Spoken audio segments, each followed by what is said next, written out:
Nesse vídeo, eu quero fazer uma análise aprofundada. Eu te convido a mergulhar nessa história de uma pessoa. Provavelmente você já conhece. O nome dele é Michael Jackson. Ele foi conhecido como o rei do pop. Então eu te convido a pegar a sua pipoca, a sua água, e você me acompanhar nessa análise. Então vem comigo, que eu acredito que vai valer muito a pena. Meu nome é Anderson Alves e você está no canal Pais Bons, Filhos Melhores. Eu assisti há pouco tempo o filme do Michael Jackson e recomendo que você assista. Se inscreve aqui no canal, curta esse vídeo e ativa as notificações para que você não possa perder os próximos que eu vou estar postando aqui no canal, tá bom? Então vamos lá. Vamos começar. Então senta aí que a conversa vai ser um pouquinho longa, tá bom? Eu já quero ir direto ao ponto, como eu sempre faço aqui, sem nenhum tipo de enrolação. Eu quero falar sobre a raiz do trauma do Michael. Quem é? O pai. O pai do Michael Jackson, de nome Joe Jackson, ele não foi apenas um pai rígido. Ele foi violento, invasivo, humilhante e emocionalmente destrutivo. E aqui eu te faço uma pergunta muito direta. Como um cérebro em desenvolvimento ele pode reagir quando a figura que deveria ser a fonte de segurança, de proteção, de amparo, de afeto, é justamente a fonte de medo? O próprio Michael Jackson, ele disse numa entrevista, assisti várias entrevistas dele depois que eu assisti o filme. Se meu pai ouvir isso, ele vai me matar. Isso não é figura de linguagem. Isso é medo real. Estava marcado no sistema nervoso dele. E quando o entrevistador ele perguntou sobre as cirurgias que ele fez, o que ele respondeu é algo que é devastador quando você olha para aquilo de uma forma diferente. Ele diz que a ideia de fazer plástica era para que, ao olhar no espelho, ele não enxergasse o pai. Palavras do Michael. Se isso não revela uma dor profunda, nada vai revelar. Consegue perceber a gravidade da situação? E aqui eu quero colocar o perfil do pai dele e qual o impacto psíquico. Analisando o comportamento do pai, a gente consegue identificar alguns padrões compatíveis com um narcisismo perverso, com algumas evidências. Eu vou elencar alguns. Controle absoluto, zero empatia, uso de medo extremo como uma ferramenta, humilhação como forma de motivar, a destruição da identidade dos filhos para poder moldar eles. E aqui eu quero te convidar a refletir com uma pergunta, e eu vou fazer isso ao longo dos vídeos para que você possa me acompanhar e raciocinar junto comigo. Como alguém constrói uma autoestima elevada que tenta ser visto de alguma forma, acaba sendo massacrado, esmagado, corrigido, punido com violência. Esse tipo de ambiente não cria apenas insegurança. Ele começa a criar uma fragmentação interna. E no caso do Michael Jackson, isso criou algo ainda mais evidente. Uma fixação emocional na infância. Eu acredito que se você conhece um pouquinho, você vai concordar comigo. Que ficou presa lá, no jeito, na voz, nas escolhas e até nos gostos e preferências pessoais dele. E tem um outro ponto aqui, que é a infantilização do comportamento do Michael. Muita gente ridicularizou o tom de voz dele, o jeito mais doce. Perceba, quase que infantilizado. Você conversa com ele, parece que está conversando com uma criança. Mas isso, neurologicamente, é coerente com quem teve traumas pesados antes dos 10 anos de idade, ausência de segurança básica e uma vida que não permitiu amadurecimento emocional. Quando um ser humano ele é submetido a níveis absurdos de pressão emocional, se você me segue aqui, provavelmente você já sabe. O cérebro, muitas das vezes, ele desenvolve algumas compensações. Eu quero te dar algumas listinhas dessas compensações cerebrais. Você desenvolve hiperobservação. No caso do Michael, ele desenvolveu uma sensibilidade artística elevadíssima, uma criatividade incomum, uma disciplina quase que obsessiva. E também teve acesso a trabalho exaustivo como uma forma de fuga. E no caso do Michael, isso virou uma genialidade que ele tinha, que era disruptiva, principalmente para aquela época. Ele reinventou coreografia, moda, videoclipes incríveis, tinha uma estética musical, uma performance e uma narrativa visual espetacular. E para a época dele, é isso que eu quero que você entenda, era algo extraterrestre.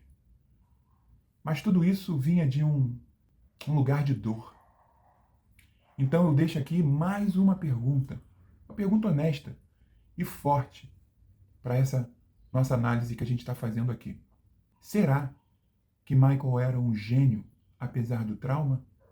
Ou foi justamente por causa dele, desse trauma, que ele se tornou esse gênio tão criativo? Michael Jackson, ele dedicou a vida a criar mundos mágicos para crianças. Sabe por quê? Porque ele mesmo nunca pôde viver em um. Ele construiu parques, brinquedos, ambientes lúdicos nesse espaço incrível que ele comprou. Não porque queria fugir da realidade, mas porque queria ter a realidade que ele nunca teve. E aqui eu te provoco a refletir mais um pouquinho. Como a estrela, a maior estrela do mundo, conseguiu iluminar tanta gente, mas nunca conseguiu iluminar as suas próprias sombras? É uma pergunta honesta e reflexiva. E até que ponto o mundo também, foi cúmplice ao aplaudir o gênio e ignorar completamente o menino ferido que morava por trás dele? Afinal, é mais fácil massacrar, é mais fácil julgar. As coisas que eu falei, vale o seu like? Vale o seu clique? Vale a sua inscrição aqui no canal? Então, se você puder, faça isso que a gente vai continuar. Nesse momento eu quero mergulhar ainda um pouquinho mais. Eu quero falar do Michael, mas não do mito do rei do pop, do astro. Eu quero falar do menino que cresceu preso dentro do homem. E para isso, a gente precisa voltar para onde tudo começou. Eu já falei sobre isso e tem inclusive uma nova série começando aqui no canal, eu recomendo que você assista. E é muito importante. É sobre o lar da infância. Nós vamos voltar para onde? Para dentro da casa da família Jackson. E dentro da cabeça dele. Nós vamos falar sobre Michael, o menino ferido que o mundo nunca deixou crescer. Isso é muito grave, muito sério e bem curioso. Acompanhe aqui comigo meu raciocínio. A ideia aqui não é falar do Michael como ícone, como eu disse antes. Não como o rei do pop, mas o ser humano que carregou traumas desde a sua infância, desde muito novinho. Traumas esses que moldaram a sua genialidade, a sua dor e até o seu destino. Mais uma pergunta antes da gente entrar nesse universo. Até que ponto uma infância quebrada ela consegue produzir um adulto inteiro? Eu quero elencar algumas coisas muito importantes e pode até parecer pesada para alguns. Eu quero falar da Casa Jackson, que é o primeiro cárcere emocional. Para entender o Michael Jackson, a gente precisa entender quem moldou a infância dele, que foi, obviamente, seu pai, Joe Jackson. E aqui eu não vou usar meias palavras. É muito evidente descobrir que o Michael cresceu sob um ambiente de medo, de humilhação e uma violência emocional extrema e também física. Ele mesmo relatou que o pai acordava ele com gritos, com pancadas até. Que ensaios viravam sessões de punição repetida. Que olhava para ele não com o olhar de um pai, mas com o olhar de um treinador implacável. Michael Jackson chegou a falar que quando ouvia alguns tiques do pai, alguns sons, ele sangrava por dentro, ele tremia dos pés à cabeça. Deixa eu te perguntar mais uma coisa. Raciocina comigo. O que acontece com uma criança que nunca sabe se está segura dentro da própria casa, do próprio lar, que não tem nenhuma segurança e nenhuma previsibilidade? Muita gente ignora esse tipo de coisa. Uma pessoa que vive em angústia e com medo constante. O que um cérebro desse desenvolve? É simples. Ele desenvolve estratégias para sobreviver. E essas estratégias deixam marcas seríssimas. E aqui nesse ponto desse vídeo, dessa análise, eu quero ligar os pontos te mostrando o quanto a história do Michael Jackson se conecta muito proximamente, quase que se fundem com as ACEs, que são as experiências adversas na infância. Eu recomendo, se você ainda não assistiu os meus vídeos sobre isso, aqui no canal tem, que você possa maratonar ele. E o primeiro ACE que Michael teve contato foi o abuso físico. E dentro do modelo das ACEs, o primeiro ponto claro é o abuso físico. Michael Jackson já contou algumas vezes sobre chicotadas e com fios de ferro de passar roupa. E com o corpo dele besuntado de óleo para poder escorregar as pancadas, os chicotes, para que ao menos não ficasse tantas marcas assim.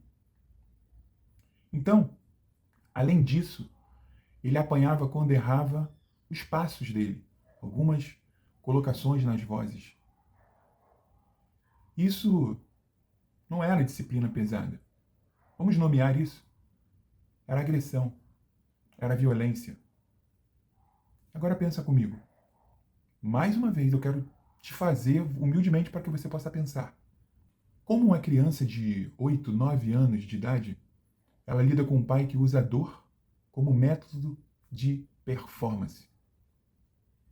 E aí vem o segundo ACE, que é bastante claro na vida do Michael Jackson, quando você faz uma análise, mesmo que seja rasa. O abuso emocional é muito evidente. Michael Jackson também contou que o pai o chamava de feio, que ele era narigudo. Dizia que o seu nariz era horrível. E quando ele falava disso, anos depois, o desconforto dele era muito visível. E aí, ele acabou soltando isso, uma frase, né, numa entrevista que é devastadora. Sabe o que ele disse? Ele falou assim: se meu pai ouvir isso, ele vai me matar. E aí ele colocava a mão no rosto, como querendo tentando se esconder, né? Essa fala, amigo e amiga, saiu de um homem adulto, de alguém que já era extremamente famoso e ainda assim completamente apavorado com a reação do pai. Isso estava marcado no sistema nervoso dele. E a pergunta que fica é: que tipo de vínculo é esse em que até a verdade causa pavor, causa pânico, causa medo? E sabe qual é o terceiro ACE que Michael foi exposto? Medo e o terror doméstico. O ambiente emocional da casa Jackson era carregado de tensão. Michael disse que só de ouvir as chaves do pai na porta, olha isso, os passos dele chegando, ele simplesmente congelava. E isso dentro das ACEs é chamado de Rousey Road Dysfunction, por terror emocional. Nossa, Anderson, o que é isso? O que isso significa? Traduzindo, significa disfunção familiar ou lar disfuncional. Isso está catalogado na ACE. Refere-se a um ambiente doméstico onde conflitos, má conduta, negligência física e emocional ou abusos ocorrem de forma contínua e frequente, uma forma repetitiva. Em uma família disfuncional, os seus membros eles não conseguem interagir de maneira saudável, harmônica ou segura. E aí começa a ter falhas em cumprir suas funções básicas de apoio emocional. É quando o lar deixa de ser um porto seguro e vira um campo minado. E aqui tem um detalhe que pouca gente percebe. Esse tipo de ambiente prende psicologicamente a criança lá na infância, congelando etapas do desenvolvimento emocional.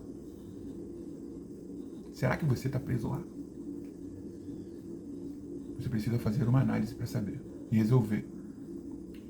E isso pode explicar muito da infantilização do Michael na vida adulta, que a gente pode observar principalmente na sua fala, na sua postura, no seu jeito de andar, no seu comportamento, entre outras coisas. 3 ACEs já, hein? Sabe qual é o quarto? O papel de provedor infantil. E aqui tem a ver com a parentificação. Isso daqui, pelos vídeos que eu assisti sobre, é uma coisa que quase ninguém fala. Michael Jackson não era apenas uma criança. Ele era a fonte de renda principal da família desde muito cedinho. Você já pensou o peso emocional e psíquico disso? Isso é um tipo de ACE por responsabilidade adulta precoce. E esse tipo de coisa bagunça completamente o senso de identidade de qualquer pessoa. Michael não podia errar. Ele simplesmente não podia, não tinha o direito de ser criança. Ele não podia dizer não. E agora mais uma pergunta honesta aqui. Pensa comigo. Na verdade é uma reflexão. Como uma criança que sustenta a casa, ela consegue se enxergar como alguém com direito a limite? Não consegue. E aí isso moldou exatamente tudo no futuro dele. Eu quero falar agora sobre a cirurgia plástica. As cirurgias plásticas, né? Preste atenção nessa frase. Quando eu olhar no espelho, não quero mais ver o meu pai. Isso é uma frase do próprio Michael Jackson. Um dos momentos mais sinceros da sua vida pública, ele acabou revelando qual foi a motivação mais profunda por trás de querer mudar o seu rosto, mudar a sua aparência. E aí ele disse que, ao olhar no espelho, ele via o próprio pai, ou seja, o seu agressor. Isso doía, machucava ele de uma forma profunda. Então observe e concorde comigo que não era apenas por estética, não era somente por vaidade.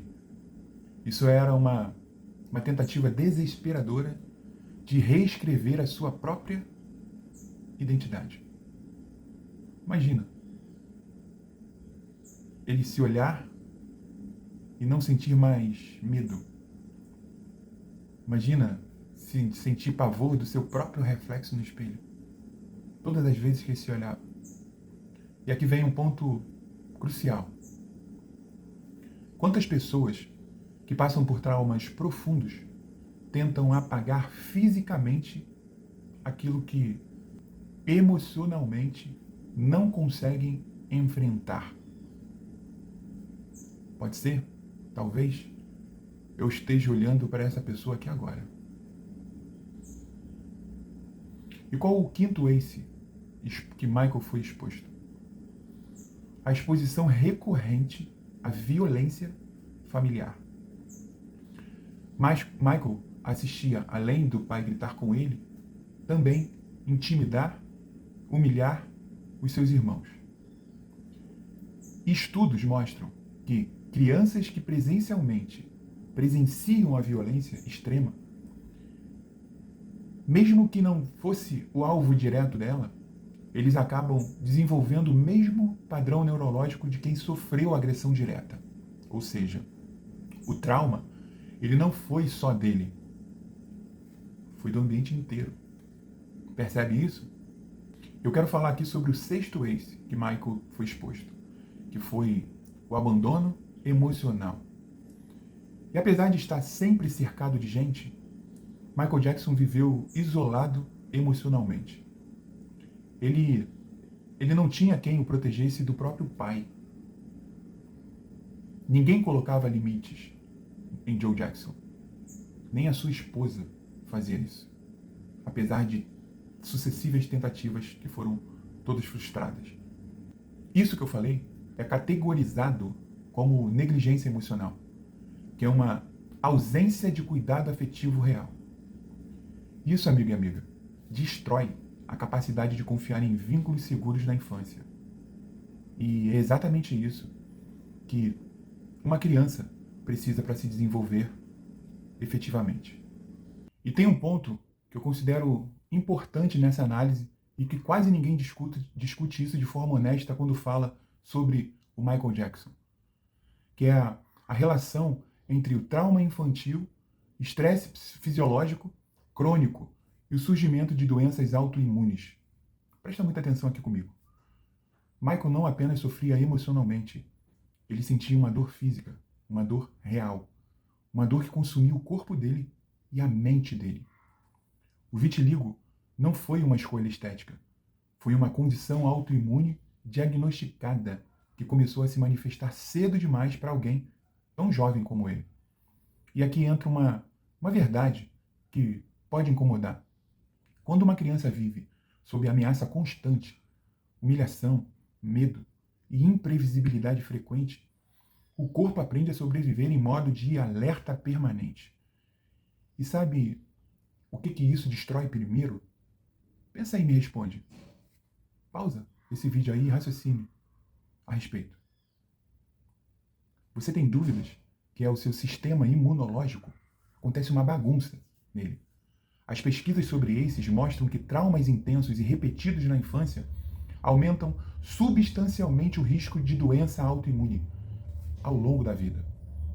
E observando, olhando a vida dele, isso não é uma coincidência. Definitivamente não é.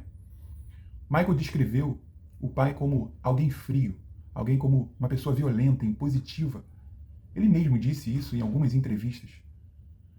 Se meu pai ouvir isso, ele vai me matar. E como a criança processa isso? Como uma ameaça real constante.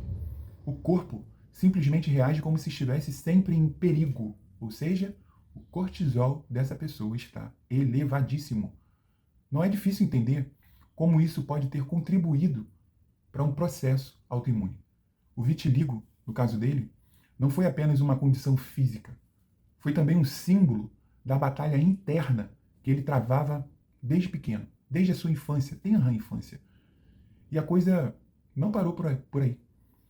Para tentar controlar a dor física e emocional, Michael Jackson acabou entrando em um ciclo perigoso de medicamentos, analgésicos, sedativos, indutores de sono. Porque a verdade, amiga e amiga, é simples, mas infelizmente é devastadora. Quando o corpo dói, a alma dói junto. Quando a alma dói, o corpo somatiza, o corpo se manifesta. A dependência que ele desenvolveu não foi busca por prazer, foi uma busca por alívio, por descanso, por silêncio interno, depois de uma vida inteira em estado de alerta. Isso não diminui a responsabilidade dele como adulto, nem a sua, mas ajuda a explicar a estrutura emocional que ele carregava. Um homem que nunca teve a chance de se sentir seguro bastante para simplesmente fazer o básico, dormir. E me pergunta mais uma pergunta direta para você. Onde termina o trauma emocional e começa a doença física? Será que no caso dele, esses limites existiram em algum momento? Entenda que Michael, ele não foi destruído por um único ponto. Observe que foi pelo conjunto: a infância violenta, o estresse contínuo, o peso do mundo, o próprio corpo virando um inimigo e, por fim, a necessidade desesperada de entorpecer qualquer forma de dor. E mudando um pouquinho do assunto sobre esses, eu quero falar mais uma coisa importante dessa nossa análise. A pressão irreal sofrida na infância por Michael teria feito com que houvesse o surgimento de um gênio? E aqui entra um dos pontos mais fascinantes da história de Michael Jackson. A criatividade dele poderia ser uma resposta a esse sofrimento, a esse trauma? Mas não romantizem isso, ok? Não é que o sofrimento cria sempre a arte. É bem mais duro que isso. Quando o cérebro de uma criança ele é submetido à pressão extrema, ele acaba desenvolvendo um mecanismo de hiperadaptação. É como se o cérebro dissesse assim: se eu não fizer tudo perfeito, eu vou ser punido. Eu vou apanhar.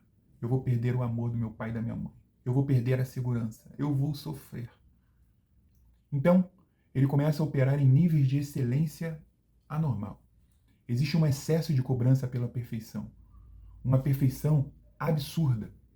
Você simplesmente passa a não ter mais paz. E eu vi um produtor dele falar, me chamou muita atenção, que quando ele estava gravando a música Billie Jean, o Michael fez ele fazer isso por 86 vezes, porque ele não ficava satisfeito com a sua própria performance. E aí, depois da 86ª vez, ele decidiu ouvir um a um novamente. E sabe qual foi a mixagem que ele escolheu, que foi ao ar, que ele considerou perfeita? Parece engraçado. A segunda. Isso explica o que nós vemos no Michael Jackson. Coreografias disruptivas, musicalidade única, uma capacidade de inovação que parecia não ter limite. Eu te pergunto, mais uma coisa que talvez possa incomodar. Será que Michael Jackson teria sido esse gênio se não tivesse passado por tudo isso? Pensa comigo. E ao mesmo tempo, será que ele teria vivido mais se não tivesse sido tão cobrado dessa forma? Tudo tem um preço. Eu quero falar sobre a mente dele presa na infância. Quando você olha a postura do Michael Jackson, adulto, a voz suave, o jeito gentil, o jeito quase lúdico, parece algo estranho para alguém com tanto poder e impacto, não é? Mas quando você entende o que ele viveu, isso tudo começa a fazer muito sentido. Sua mente explode. Ele congelou psicologicamente na fase da vida em que ele começou a sofrer violência e muita pressão. E esse congelamento é muito típico em vítimas de ACEs múltiplas, como eu elenquei aqui no caso do Michael Jackson. E uma parte dele ficou para sempre lá nos seus 8 anos de idade. E aí ele começou uma busca pela infância que ele nunca teve. Você já ouviu falar de um lugar chamado Neverland? Neverland não era fantasia, era uma tentativa de reparação. Michael ele buscava criar artificialmente o que nunca viveu. Brincadeira, leveza, diversão e liberdade. E aí vem uma outra pergunta que pode incomodar mais uma vez, mas ajuda. Quanto do julgamento em cima dele ignorou completamente a dimensão traumática que moldava as escolhas dele durante a vida dele? Isso tudo teve uma conta muito, muito alta. ACEs múltiplas causam ansiedade crônica, disfunção do sono, tendências depressivas e suicidas, dificuldade em confiar, isolamento social severo. e comportamentos compulsivos. E também tem um maior risco de dependência de medicamentos. E tudo isso, observe que está presente na vida do Michael Jackson. E é impossível olhar a sua trajetória e não perceber o padrão. Eu quero falar sobre o legado e a ferida que ficou no Michael. Michael foi um gênio, mas também foi um sobrevivente. Isso mesmo, um sobrevivente. Ele carregava, ao mesmo tempo, a luz e a escuridão do que ele viveu. E mais uma pergunta que eu te deixo no final é dura, mas também é muito necessária. Será que o mundo realmente amou Michael Jackson? Ou amou apenas o que ele conseguia produzir enquanto escondia a sua dor? E para encerrar, eu quero te dar aqui mais uma informação para que a gente possa finalizar esse vídeo. Michael Jackson ele morreu em 25 de junho de 2009, aos 50 anos de idade, devido a uma intoxicação por Propofol. Seu pai, Joe Jackson, morreu quase 9 anos depois, em 27 de junho de 2018, aos 89 anos de idade, em decorrência de um câncer no pâncreas. E o médico dele, pessoal, Conrad Murray, ele foi condenado em 2011 por homicídio culposo pela morte do Michael, em 2009, decorrente de uma overdose do anestésico Propofol. E o médico dele cumpriu 2 anos de uma pena de 4 e foi solto em 2013 e até hoje ele está tentando recuperar a sua licença de médico. Espero que você tenha gostado, nós chegamos no fim dessa análise. Meu nome é Anderson Alves, psicanalista clínico. Valeu o seu like? Valeu esses quase 40 minutos de vídeo aqui? Então se inscreva aqui no canal. Se você gosta de conteúdos como esse, eu gostaria de te pedir sugestões de pessoas que de repente a gente possa analisar profundamente esse tipo de coisa. E aí eu te peço, se você puder deixar essas sugestões para mim, tá bom? Um grande abraço para você, Deus abençoe a sua vida e até o próximo vídeo. Tchau, tchau.